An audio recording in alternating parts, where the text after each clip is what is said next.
fiction, science fiction, horror, fantasy, crime, LGBT, thriller. You have now entered the House of Mystery. Welcome back into the House of Mystery. I'm Al Warren. Mr. Michael Hawley is here. It's usually an evil day when Hawley's in the room. That is correct. I lack remorse, so I like the dark stories coming up. So Yeah. Great. Yeah, you're one dark story after another. It doesn't end. Doesn't end with you. Boy, I'll tell you, it keeps on going. Well, today we are talking fiction. We're talking about crime stories. And we've got a few books, but I know the one here just came out June 8th is All the Love You Can Buy for $1. It's crime stories. So Lamont A. Turner, thank you for coming on the show. Glad to be here. Lamont. So how did you get into doing crime writing? Like what drew you down? Because you've got a lot of books out and seem to be really liking these crime stories. How did you get into it? Well, I've always loved the genre. Since I discovered Chandler and Hammett and Spillane and the rest when I was, fairly young man. And there's a lot of fun to write. I mean, I write a lot of different type of tales, but it seems like this particular type, they're just more, they just flow. They're just a lot of fun. Well, how do you kind of get into doing a story? Because like with Chandler and Hammett and Spillane, all those things, like there's so many good stories. Like I listen to this all night, and when I go to bed, I'm always got Audible on, and I listen to the old Richard Diamond and. Oh yeah, love the OTR. Yeah, that's all I do. Every night I'm listening to a couple of those before bed.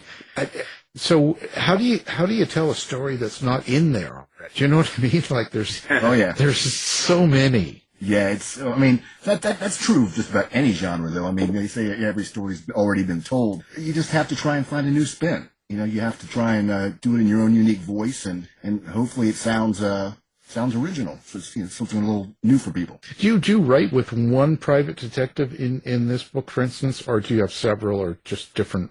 Actually, I have Robert Doverman. He's my contemporary sleuth, and his adventures will veer more off into the more outre, science fiction, horror. And then I have Jack Craig. He was a World War I veteran, and I've got stories covering his period as a Treasury agent in the 20s. He eventually becomes a private investigator in New Orleans in the 30s through the 50s. And I'm actually working on a novel right now set around 1949 with Jack Craig. But those are the two main ones I keep going back to. When you have someone like that, in a lot of the detective stories that's been done up till now, especially in the old times, as you listen to the different episodes of the show or read them, there's a growth with the detective. Like they develop quite a bit. Do you do that with yours as well? Not as much with Doverman as I do with Craig. Because like I say, with Craig's stories, it covers a large swath of his life. And I bounce back and forth. I don't really stick to any one period when I'm writing the story. I tend to, whatever comes to me. If I say, I'd like to do a story of him in Chicago during Prohibition, then I'll write that. Bearing in mind, that what becomes of him eventually. And, I have to keep going back and making sure, that it all lines up and doing it that way. But, you have to do a lot of research for that particular. Not as much as you might think. Actually, with the Doberman stories, I set those in Cincinnati where I grew up. And I found I've been away, because I've lived in Louisiana for 33 years, that I've been away for so long that I actually had to do more research for that than I do, the Jack Craig story set in New Orleans, in an earlier time. I read so much material from, the early mid-20th century and listen to those old radio shows that I don't really have to do as much research as you'd think for that. Yeah, it depends how involved you are in that. See, with Michael, he lived back then, so he's really old. So It's Silver Fox that I am now. Silver Fox, okay? Yeah.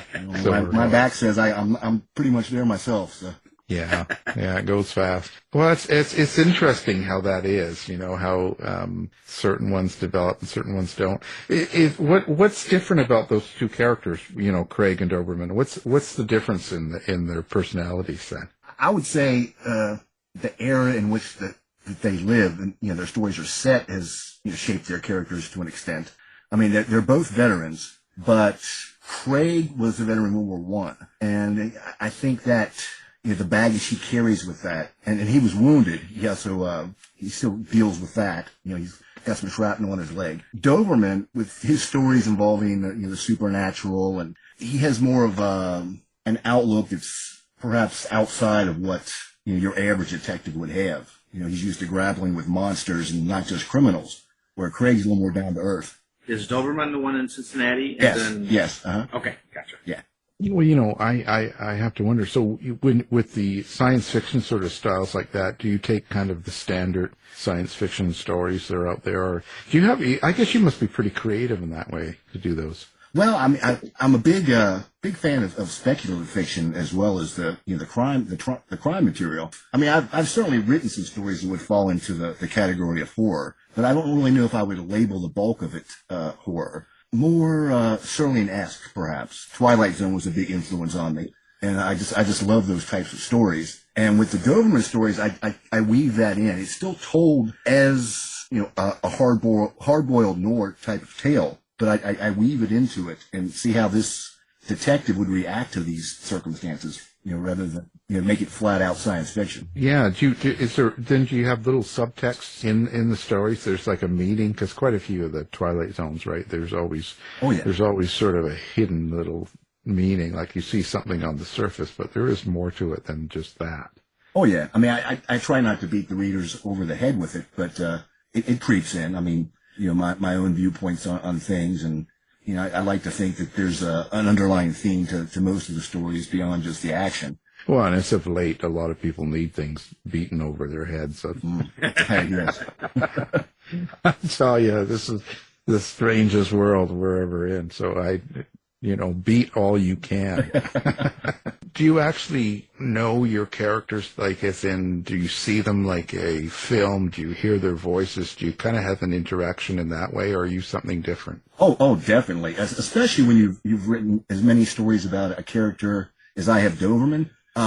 It's almost to the point where when I sit down to write, he's there waiting for me to tell me how it should go. I mean, I know how he's going to react to things, and I throw different things at him, and it gets to a point where it's almost on automatic. You know this man. Sounds like there's a screenplay going to be happening with him. Is that what you're going to try to do? If I could figure out how to go about it, I might consider that. Yeah, well, just do it. It's kind of interesting how these characters kind of become evolved in our minds and stuff like that, and how far they develop. Do you like both these people, like Doberman and Craig? Oh yeah.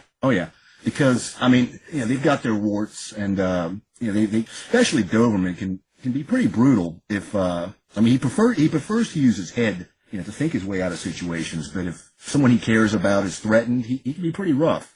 But in the end, I think they both try and do the right things, and they're both they both have this drive to put things right and not just let the world trample on and do things that they don't approve of.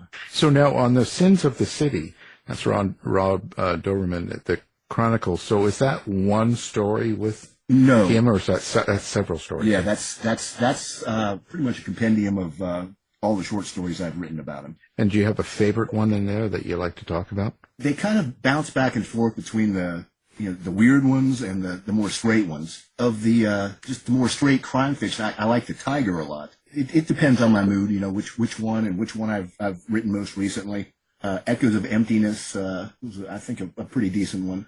All the Love You Can Handle for $1, which is where the title for that first collection, slightly mutated, came from. I don't think Michael can handle much for $1. That's quite a bit of loving for him. I have 6 kids, so. Oh, yeah. Now I did stop at 4, so I don't know what happened. And the 2 younger ones they look like a mailman for some reason. That could be a story in itself. You should write a book about Holly there. I've got 4 myself, and the youngest one's only 6, so I'm right there with you. That's right. Yeah, but somebody's got to do it. Somebody's got to keep this human race going. I don't know why it had to be me, but.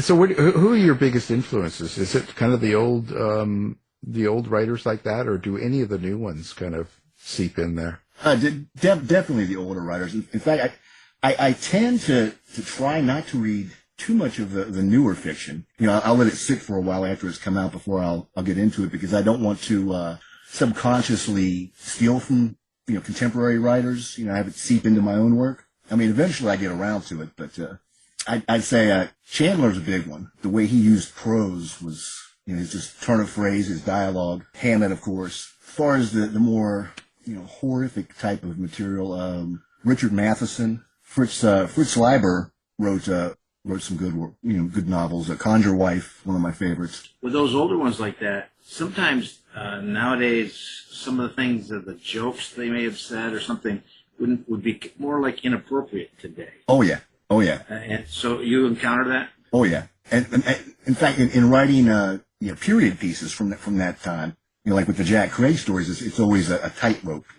It's a delicate balance, because you don't want to offend people's sensibilities, but yet you want it to ring true, and be true to the era. So you're always kind of tiptoeing around things. Yeah, I think you kind of have to. I've had publishers to me say things before where they wanted me to change some of the phrasing. I remember one of them was they talked about the Portuguese ghetto, like these two characters, and the publisher wanted me to change it to a working class neighborhood.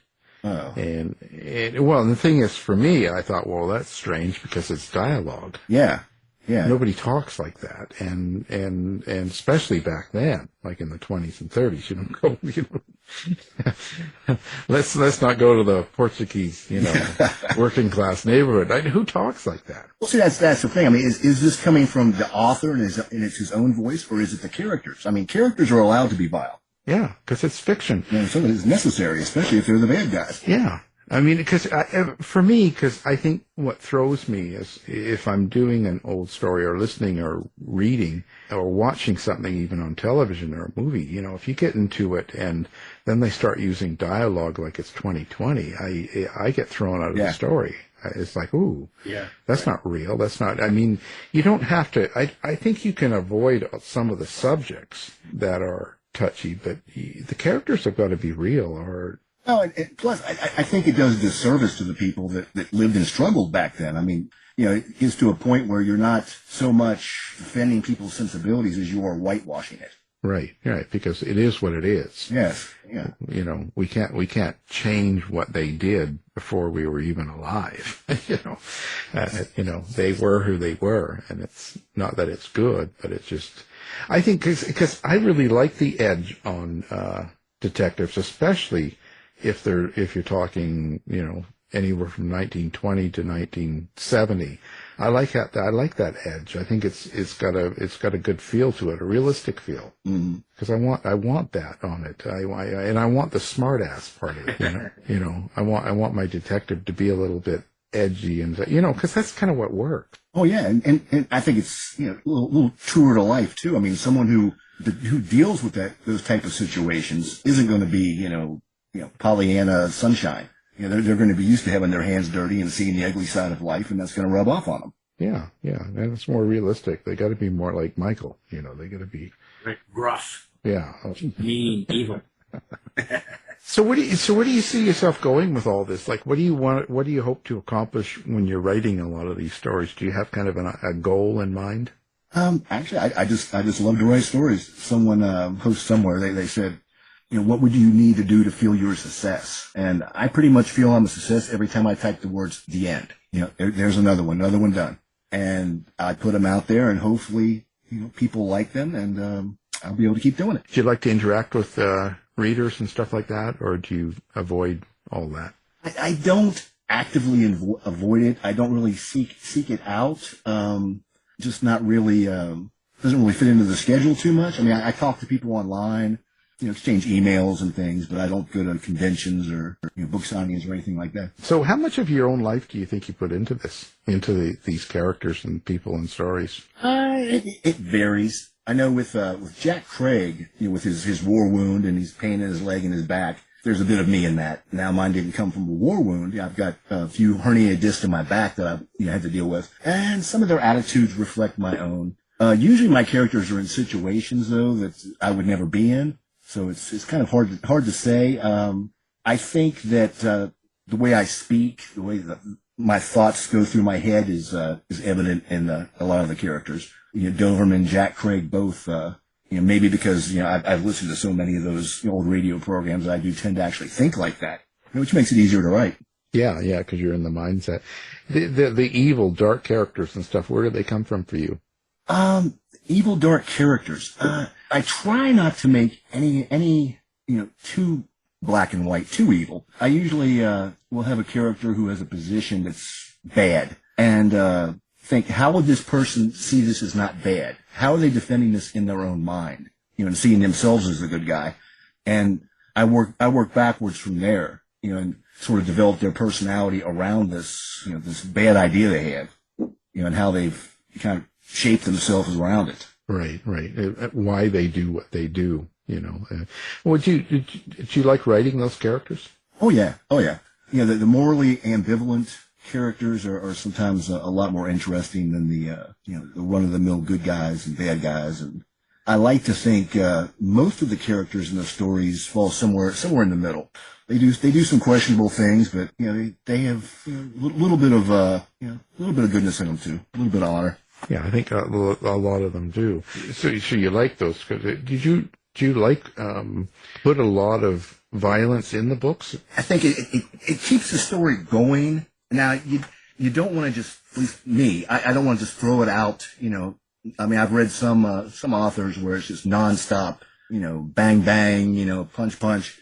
And you want to kind of use it to punctuate, what you're trying to say, and fit it in the right spot in the plot where it kind of moves it along. And it has its uses. It just shouldn't be the end all be all. Yeah, of course. And so, who have you killed off in your books from real life? And we let's get some names and phone numbers here. We can get them on. I'm more likely to turn them into monsters and thugs, but I usually let them live. Well, yeah, but does anybody influence you sometimes for a character? I know that. Oh yeah. Because when we talked to J.D. Horn, and he said that someone could cut him off in a lineup in a grocery store, and he will take that character and turn him into something in a story, and of course do something bad to them. But but you don't have to do that. But do real life people do that for you? They kind of more often it's a sort of a blend. Traits from one person mixed with traits of another, and people. I'll look for their traits, just little things, not so much anything I'm taking from them wholesale. But I have incorporated quite a bit of people I've encountered into the characters. Well, it's kind of a good. You can watch sort of people. Do you like going to coffee shops? No, I have a little part-time job I do on weekends where I go to different grocery stores and ship things around and merchandise things. So I get to be exposed to a lot of different people. I used to have my own snack distribution that covered most of southeast Louisiana, and I got to go all over the place and see all kinds of people then. From the little mom and pops to the the big chains and stores that had roosters in front, and definitely a lot of material to work from. Oh yeah, analysts out there, So how many books are you writing a year then? Like what's going on for you now? Don't really have any set number, and it depends on what's going on in my life. I recently had a health situation, that I had to take a little bit of time off. But for about 3 years, all I did was write. And amassed quite a bit of material. And during the COVID days? Yeah, COVID, I can't say it really affected my output too much, one way or the other, because I was already in front of the keyboard all day. When I could. I mean, if anything, it might have slowed me down a little bit just because of the publishing situation. I knew that the stories wouldn't be as likely to be put out during that time. Yeah, things were a little bit it was kind of stalled, wasn't it? I know a lot of small press magazines went under during that period. It's a shame. Yeah, it's a tough time, right? When you go through something like that, you don't know what's going to happen and where it's going to end, So let's talk about contact and stuff for people. Do you have a website? Do you have what social media do you like people to find you on? And you can find me on Facebook and Twitter. On Facebook, I have a group called the Haunt of Lamont, where I'll post updates, my latest latest publications. I have a TikTok. I'm not on there too often, though. And Instagram. And do you do a website? No, I don't. I guess that's getting outdated, isn't it? Yeah, I think it's all, the big social media companies have kind of pushed it to the side. That's pretty much where everybody goes these days. Yeah, it's kind of interesting how things alter like that, And I still use it. I still use the website just to put all my stuff on. It's kind of like my CV in a way. Yeah. So it just keeps on piling in a place to put it. Well, I've had some, and then I just kind of lost touch of them, and I don't even really remember the passwords or anything anymore. So I'm gonna find them. So if we find one, don't send you a message. Let me know. Yeah, let him. Yeah, we'll see if we could figure out the password. We'll call it Hans. The password is Doberman. Yeah. There you go. Yeah. Oh, there you go. Well, that's interesting. So what's next? So let's talk about what you got. You got Sins of the City coming out the 22nd, or it's already out. It's already out. And All the Love You Can Buy for $1. Now that's already out. Came out June 8th. And what else have you got coming? Never the Night. That just released. That's the Doberman novel. I have another book. This one is more speculative fiction, Weird Tales, coming out from 12 House Books sometime in the very near future. And I should have another collection of similar tales coming from St. Rooster Books, possibly early next year. Wow. So you're just busy, nonstop. Yeah. And slow down, and that's it. You got to keep moving. Yeah. Oh, exactly. Otherwise you end up like Ollie there, sitting in a room crying. Making more kids. Yeah, strong. Enough is enough. Stop it. Well, we appreciate you being here. So we it's good to talk to you and find out more about what you're writing and what's going on. And we'll have your books and everything up on the website. Yeah, it's all good. So Lamont A. Turner, thank you. All right, well, thank you. Nice speaking with you. This has been a production of the House of Mystery Radio Show. To find out more about our show, guests, or hosts, go to our website at houseofmysteryradio.com.